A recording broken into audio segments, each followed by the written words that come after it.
All right. Welcome to the podcast. I am sober. I am a heathen. I am the sober heathen.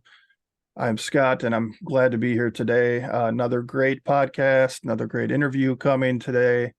Um, we go back north across the border of the United States into Canada, Vancouver, I believe, and that is really freaking cool. I love, I mean, I never thought that I would have connections outside of my little box here in this little tiny town of Michigan, and here we are talking to all kinds of people from all kinds of places. It's super exciting. Just a quick reminder, if you hear this, find us on Twitter, the Sober Heathen on Twitter. Been doing not only the podcast, but Twitter Spaces. We're going to go live later this afternoon at 2 o'clock. Myself and Rich S. It's going to be pretty great. But now to the important thing. Today we have Denise. She's coming to us, as I said, from Vancouver. Denise has a podcast. I'll let her tell a little bit about that. Denise, how are you? How you doing today? Welcome to the podcast. Great. Thanks, Scott, for having me. So you got a podcast. You want to throw that out there, right? We got people listening intently. Sure. Yeah. My name is Denise, and I've been in recovery since March 15th, 1983. Just celebrated 40 years. Awesome. And, yeah, I have my own podcast now. It's called Life Beyond Life Beyond Our Wildest Dreams. And the podcast came across just before COVID. I got introduced to Recovery Hour with Sandra Losty and some online meetings for people in all recovery. So that was good for me. I have always typically been involved in 12-step program for 37 years, and that was my first exposure to all-inclusive recovery. I'd always done what I'd always done the way I'd always done it. And I obviously, you can tell from the date of my recovery that I entered recovery when I was 21. I'm now 63. So that's awesome. It has been a journey. Every decade it's been a different person in recovery. I genetically had the predisposition through family. And I'm very hesitant to call other people alcoholics or, say that they have any addiction issues. That's really a self-disclosed illness. But let's just say both my parents have passed. I was the only one in the family that went into recovery. And, it's been a really good gig. When I think that I came from a place of desperation, and I entered recovery, I got that gift of desperation to get sober. And at 21, I would go to some of my support meetings and recovery different places. And I would just stand up and say, this sounds like a country and Western song going bad. They're losing their house, their dog, their job. And, everybody was old. I mean, they were old. They were probably 30. And I thought to myself, oh my God, do these people think I'm going to do this the rest of my life? So, when I look back now, is that the reason the podcast is so important is that, everyone has a story. And no matter what the culture is, people are storytellers. And, no matter what people's addictions are, no matter what their paths or recoveries are, everybody has a story, and I'm fascinated with people's stories, and I see how mine's unfolded far beyond my wildest dreams, far beyond I came into a place in a desperate state to just not drink. Yeah. And I ended up with a career of 25 years. I've ended up with a marriage of 35 years. I've ended up with, a recovery. I prefer to go 24 hours at a time. I actually prefer to go an hour at a time. Sure. And so, I've ended up with all of this, and all I did was show up to try to not drink. So, it was a pretty good gig. And, life is life. I mean, whether I was, an alcoholic or had any kind of addiction issues, I was in recovery, I was out of recovery, life would still carry on, and life is tough. I mean, it's got its challenges. So again, I think the stories are really, really important because they provide such hope to people. Sure. That people,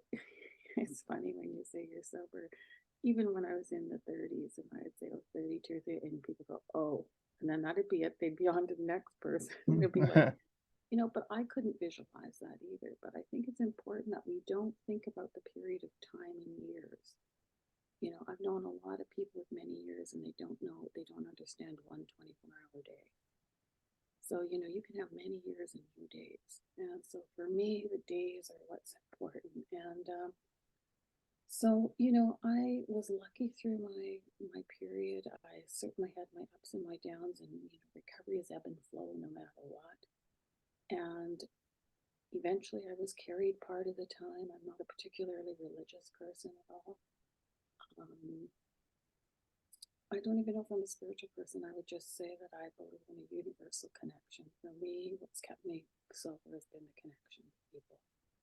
One person with addiction issues to another. And, for me, I just believe there's no one,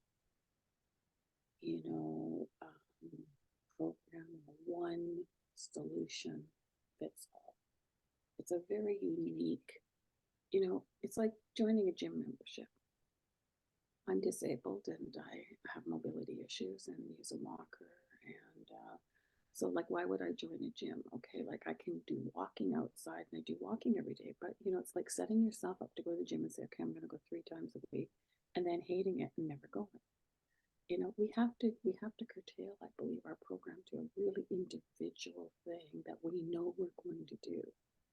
And, recovery, we've got to find a way, I believe, when people say, well, how do you stay sober so long? Okay, a day at a time I do.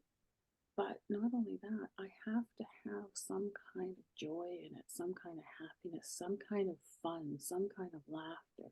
If recovery starts to get heavy and, it becomes kind of like I was in addiction, then it's time for me to give it up. So, again, through our stories, we can tell people that, hey, recovery is a great choice. And this is what we get from it. I've met many people, had many laughs. And I think the one thing that's been successful for me long term is that every single day I speak to another person with addiction. Or I email them or I text them, but I can make sure every single day I have that connection. So COVID came along, and of course, everything got locked down here. No face-to-face meetings. To be honest, I probably would have been content and probably would have just not maybe gone to meetings again. Because at this stage, the drinking isn't my problem. It's the thinking. And it's the navigating through life on life's terms with my skewed perception. I always say, as a person in addiction, I'm like a person on a radio station that's not quite on the station and there's a little bit of static and I can never get fine-tuned. So, my perception, my spouse is not an alcoholic. So the thing is, anyone who has an addictive personality and a person who doesn't, they see the world very differently. Our perception is very different. So I'm here today still because I have a disease of perception. Sure. And, I have to be able to see things clearly and navigate. I had to undergo that complete personality change in order to navigate in the world differently. So, I'm not concerned necessarily today that I would have a drink. It's not impossible. Let me be really clear that my personal belief is the only difference between you at 7 months, somebody with 7 days, somebody with 3 days, or myself with 40 years is one drink. That's it. So it's very simple. And so to protect that, once COVID came, I did get introduced to all-encompassing recovery, I have to say. When you've done things the exact same way for 37 years and then you do something very different, it's not that easy to teach old dogs new tricks. So it really opened my mind, though, and I was so glad because not only then did I get the gift of desperation in the beginning to get sober and have maintained that sobriety, but I got the gift of desperation to die sober. Then I got a new enthusiasm that, hey, I'm in this for the long haul. I always think in the back of my mind, the saddest thing for people with addictions, they relapse, something happens. They could have had very productive lives for many, many years. And then always the people say, you know what? They accomplished this and they accomplished that, but isn't that too bad that they died sober, or they died drunk, or they died and they relapsed? And everything else gets discounted that they have Sure. achieved. All that people seem to remember is, isn't it too bad that, they battled their addiction? So, I have the choice today and I have the control today, because within my recovery, I believe that I've gone from a state of powerlessness to a state of having some power over my recovery. I might not have the power over the addiction, but I have the power over my own recovery. Anytime someone's relapsed and come back and I've spoken to them, it's been a change in their behavior that led up to it, and it was a conscious choice to pick up a drink or a drug. So, I now know today I've got the choice. I choose every single day to remain in recovery. I cut myself the slack that every day is going to be different. My best is going to be different every day. I suffer from a lot of chronic pain, so it depends on the day. My partner is very ill and here now outside of home. We got struggles and challenges, but the thing is, we would have those no matter what. And I have way better a chance of dealing with it in recovery than if I was numbing myself with alcohol and other substances. The other day I posted, I said, I have enough trouble on a day-to-day basis navigating my moods and my reactions that I can't imagine adding a mind-altering substance at this point. And, recovery really is the easier way. And, so I just think that storytelling is so important. COVID came along and I celebrated 37 years in recovery, and I had a mentor in my program, and they died suddenly. And she had been very active in recovery for 53 years. And Wow. was in recovery 53 years when she died. And she always said, whatever program you choose, if you take the fundamentals of that program, whether it's 12 steps or it's not 12 steps, you take the fundamental part of your program, you put it into your life every day, and you will live a life beyond your wildest dreams. And that was the case. And so, that's how I decided, okay, what am I going to do? Well, maybe I'll start a podcast. Well, I'm 62 years old. A friend of mine, Anthony Capozzoli, he is a podcaster and a teacher, and he has the podcast Dismantled Lives. And I said to him, do you think I could do this? I said, let me be real clear. I have no technical ability. I'm not going to edit anything. Sure. And he's like, what? And I said, yeah, I'm not going to edit. And then I would really laugh. They'd say, for every hour of conversation, it's 3 hours of editing. I just laughed. It'll never happen. It's going to be raw conversation. Amen. We're sitting here having a cup of coffee together, like you and I were saying. And we just get the conversation as it is. And it made me laugh this morning when I saw your post. And it says, well, should I have an avatar or should I have me? And I thought, and so then I wrote this great big thing, and then I erased it. And then I just put, there's a lot of value in the real you. We can take the masks off now, right? And be the real. Right on. A lot of controversy about that, recovering out loud. And that's not something I've always done, but I think it's really important if we have the opportunity and the platform to do it, because people are dying and suffering in silence. And I have been involved throughout my time in a 12-step program on and off. And the thing is that, I think it's important, as long as we respect all the different parameters around different programs, and we, there's no problem speaking out loud and helping people. And podcasts are a great way to do that. So I don't make any financial gain from mine. It doesn't matter to me what other people do. Mine is pure service. I just, if one person listens only, then that's one person who hears the message. I've had great guests, and the same thing as recovery. By talking to those people, I've gained far more than they've given. And Right. I've had a lot of authors, and I've read a lot of books. And so the thing is, I'm benefiting. You know, at this late stage of my recovery, my eyes are opened. I'm learning different avenues. I'm having all kinds of guests on different paths. I'm meeting people like you. You know, right here today, we got the old meets the new. You know, you're starting out and I'm at the other end, and we're doing exactly the same thing every day.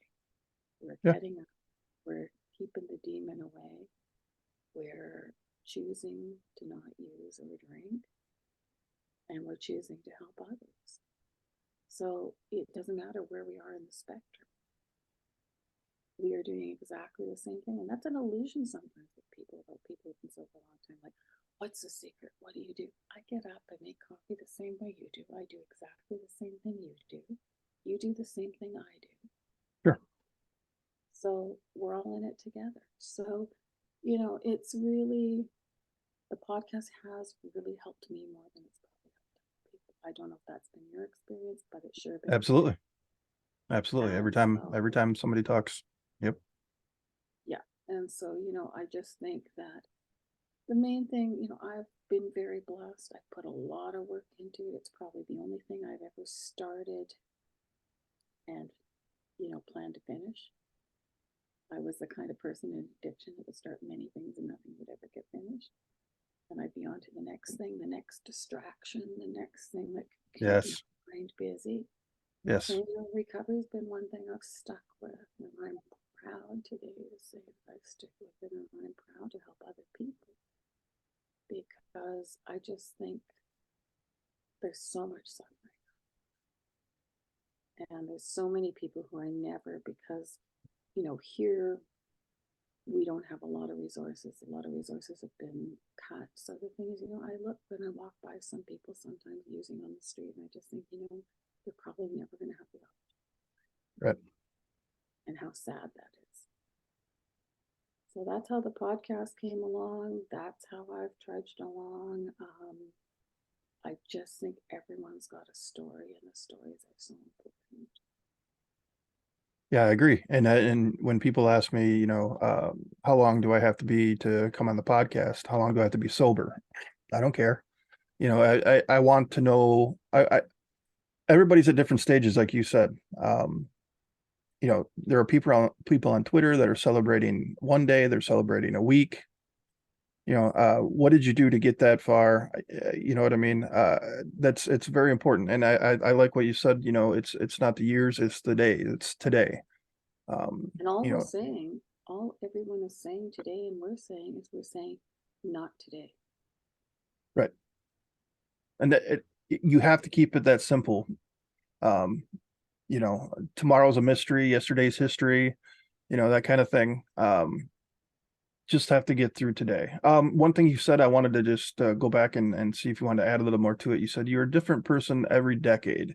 I know they say in recovery, that first year, you don't really know who you are. Don't do anything super serious that first year. Uh, Kind of talk about, what you meant by every decade. It was a new person. Yeah, I think when you go to explain 4 decades of being in recovery, you know, I'm not the same person I was at 21. You think of all the changes that you go through, even in your life, hormonally, aging, you know, everything changes. So, you know, the first decade I started out, it was in my 20s to my 30s. And any suggestions people made, anything you told me to do, I did exactly the opposite. I would stand up, I'd just tell them this is a blank, blank, blank cult, and blah, blah, blah, and this, and this is all bullshit. And, you know, there's a party somewhere waiting for me. It's not going to be possible for me to stay here with y'all all this time. And so the 20s to the 30s, the first 10 years, I was still fighting myself and fighting everything. I was still debating everything, questioning, looking for loopholes, looking for you know, an easier, softer way, looking for this just can't be possible, right? So I would still really did myself a disservice. I think if people can come in and they can accept what's being said to them, I wasn't one of those people. I was too rebellious. So I needed these people that would sit down, and I told you I'd stand up and give them my opinion. Finally, someone came to me and said, why don't you sit here, and when we think you've got something valuable to say, we'll come back and get you. And they left me there for 3 months. So, I learned, the other thing is I was so young that my previous life before that, I had parents that weren't emotionally available. I had trauma. I had different things I had gone through. So I brought all that with me. So I brought nothing to the table. I had a lot of things that needed work. And so in my case, the first 10 years were pretty foggy. I didn't kind of come in and do everything as I should. I really complicated things for myself. We're complex people anyways, and we can't keep things simple. And I didn't. So the first 10 years was that way. From 10 to 20, I started to clue in a little bit more. I started to think, hey, this is serious. This is serious shit here. And I think I got to sit up and pay attention. And I think Sure. I'm going to be here for a while. So by that time, I ended up with my partner in five years of sobriety. And then I started to get a job. Then I went through a whole other stage, where I was doing a little less recovery because life got good. And then life was great. And then I was running around trying to shove recovery into my life instead of realizing, okay, no, recovery must come first and everything else will follow. Right. So from probably, I would say 10 to 20 years with that whole fine tuning and adjusting. 20 to 30 years was a little bit more difficult because in that period of time, of course, I was at the age I was in menopause. That was fun. Not only for me, but for everyone around me. So you got the aging stuff, you've got the mood swings, you've got all of that. Still, I'm working. I had a high stressful job. So, again, recovery was kind of hit and miss here and there. Then at 25 years of sobriety, I had a full-blown nervous breakdown. And I ended up basically in worse shape than I did on day one of coming into the program.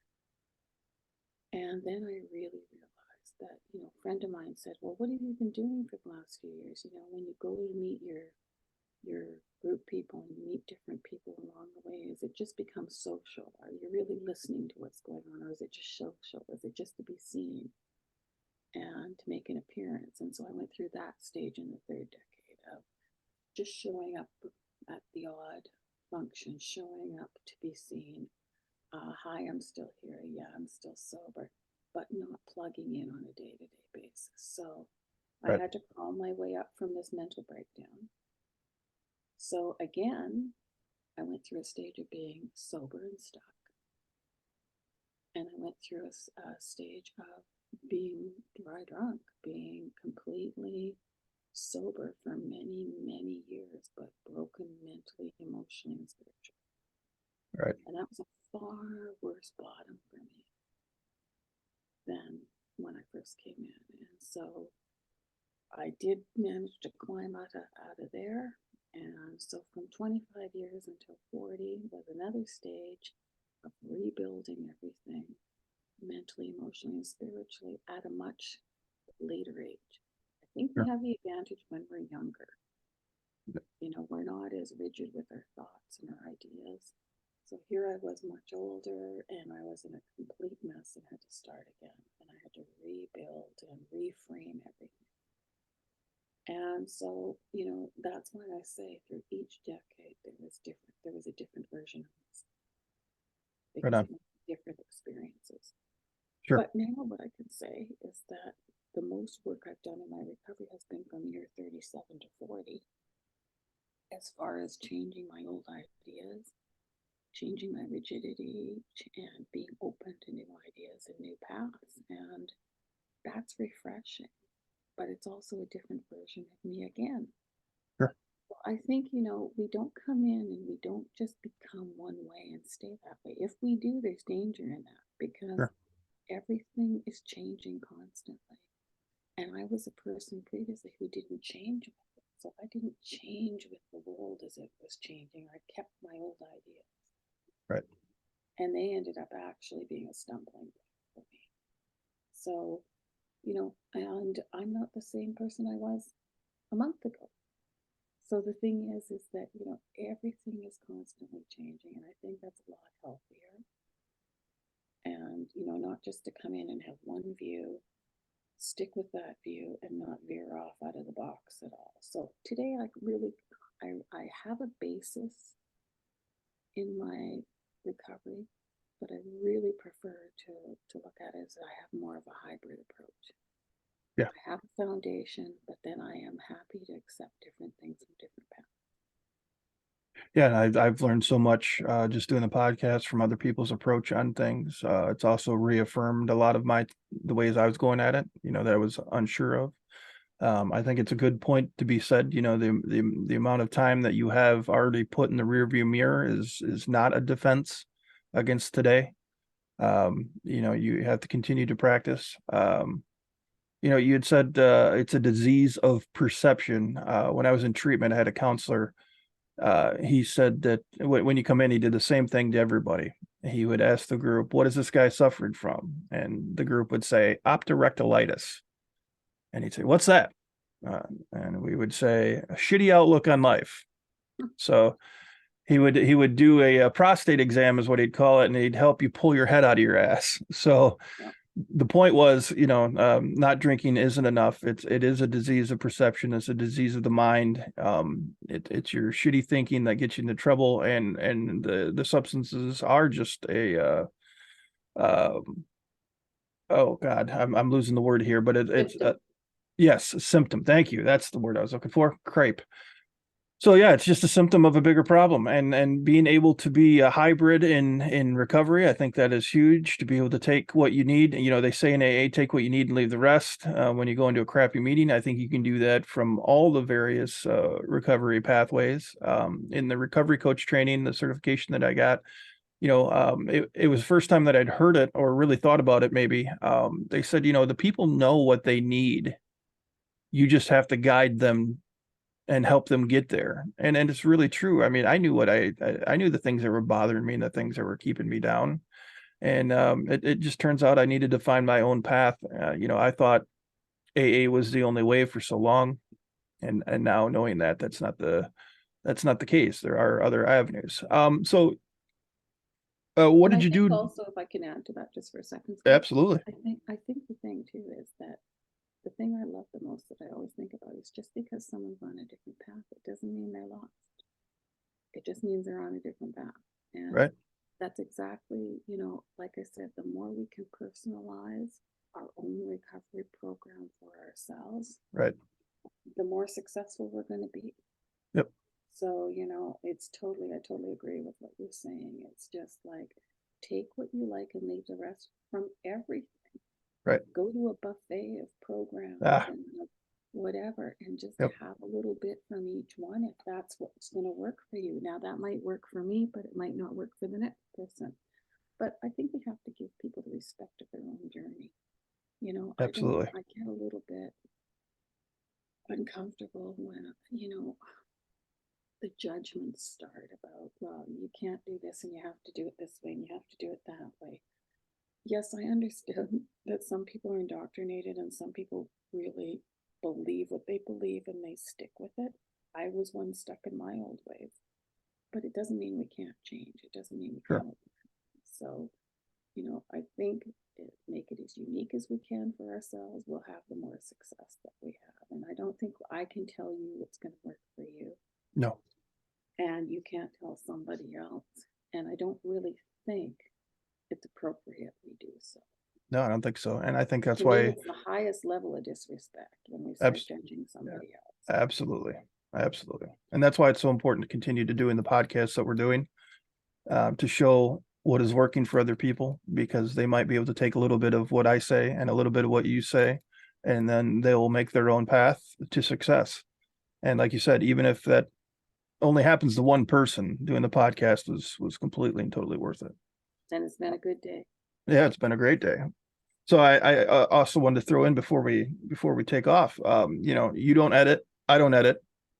The authenticness, the rawness of it, I think is very important. Like the beeps, I'm sure you heard from my computer. That was just me trying to mess with some volume things. I didn't realize it was going to be, but I'm going to leave it. You know what? Because I'm human, and you know what? Does it ruin the podcast? No. Will somebody that? Life is full of beeps. Yeah, amen. You know, and you know, if I just think that the more authentic that we can be, you know, the counselors that really hit me the most when I was in treatment were the ones that were just, you would see them get pissed, you'd see them get upset, you know, and they were just being completely real. You know, yeah, I'm a counselor, but I'm going to tell you how it is and how I felt, and I'm going to be as completely and totally as authentic as I can be. And those are the ones that I loved. You know, there were We counselors spent that, years of wearing masks of all kinds and yes, compartmentalizing our lives. That, recovery is the time to be real. And, if to me, if there's no realism in the recovery and the masks are still being worn and we're still, dancing our dance, there's no authenticity. And right. isn't the whole goal? The whole goal for me is to be as authentic as possible. Amen. Yep, I agree. You know, and when I first started recovery, you know, I went like a month, and then my fiance at the time would give me coins, and I was drinking and hiding it, you know, and there was just not only the feeling of you're a piece of crap for lying, and she's getting you these awesome, you know, metal coins or beautiful coins, but I didn't feel as real when I was sharing too, you know, like I felt, I knew everybody knew. I mean, nobody probably knew, you know what I mean? But that authenticity wasn't But there. you knew. I knew. And so it was, everything that I shared was crap. And it was because it wasn't authentic. You know what I mean? And And now just, don't you find you got to work harder at crap? yeah. When we're in addiction and we're lying and everything, we got to keep our lives straight. We got to keep, I mean, it's all Oh the my same God. hard work. Being real and authentic and true, we get to be human. We get to, and see, I think that's what speaks to people. I don't think, they don't want to hear some pat little, this is what I did, and I did it this way, this way, this way. They want to hear the real. They want to hear the human. They want to Yeah. hear the errors. They want to hear your beeps. Yeah. Yeah. Let the beeps go, you I know? live in the downtown core, and at any point sirens can go by and everything. Well, you know what? They're going to hear life.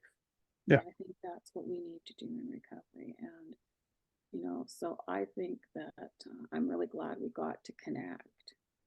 And, we don't know each other. We know nothing. We're in complete different specters, but we're on the same path. For sure. Yeah. I mean, we didn't skip a beat either with those beeps, right? We, No, we, we kept right on going. So I we're just thought getting to better. myself, okay, well, better his beeps than mine. But, next time it could be my beeps. Right. Well, that'll be June, right? That'll That be will uh, be. be And I your look forward to beeps. having you on my podcast, and I look forward to hearing about your story in depth and, you know, another conversation, and I'll get to learn about you. And, that's how it goes, right? Yeah. Yeah. I think this is so great. And I really thank you for being on here. Go ahead and throw out your podcast one more time. I want to make sure that that It is people can Life listen to Beyond that. Our Wildest Dreams. And it can, if you can subscribe, you can comment. That'll be great. I was on Twitter for some time and had quite a few people, I would say 3,000-4,000 people following the podcast, and I got trolled and I had to close my account. Oh So no. now I'm starting right at square one again, but I'm hoping that we'll get it out there and people will know we're back. And, anybody who has any stories they want to share about, our focus pretty much is on what are you able to do in your life today that you absolutely know that you could not do if you weren't in recovery. And so any success stories, anything like that, just send me a message. I'm happy to have anyone's stories. Families recover. I've had many mothers and sons who are in recovery. There's a lot of vast resources with people with Gigi Langer and a lot of people with books and things that have been on the podcast. So there's a lot of resources. So, hopefully something will be of some value to somebody else. And right now you can find me at Twitter at Denise Podcast. And yeah, it's been a privilege and an honor to meet you and be here today. And I Likewise. really look forward to us meeting up again and me interviewing you in June. And I'm hoping that a lot of the podcasters will jump on and do swaps with us. Yeah. And, it's a great way for the recovery community to know who's out there. There's no competition with us all. It's like Nope. we can all help everybody together. Yeah, this is serious business. This is saving lives. It's life and death. Yeah, it is. Yep. This is stuff that needs to be done, and it needs to be with a sense of urgency. It's not about anything but that for me. Exactly. So I'm glad to hear the same thing. All right, Denise. Well, thanks again for stopping by, and I look forward to being a guest for the first time on a podcast in June. Great. And I look forward to it. So you take good care, and thank you so much for the opportunity, and you continue to have a great day. All right, you as well. Bye-bye. Bye-bye.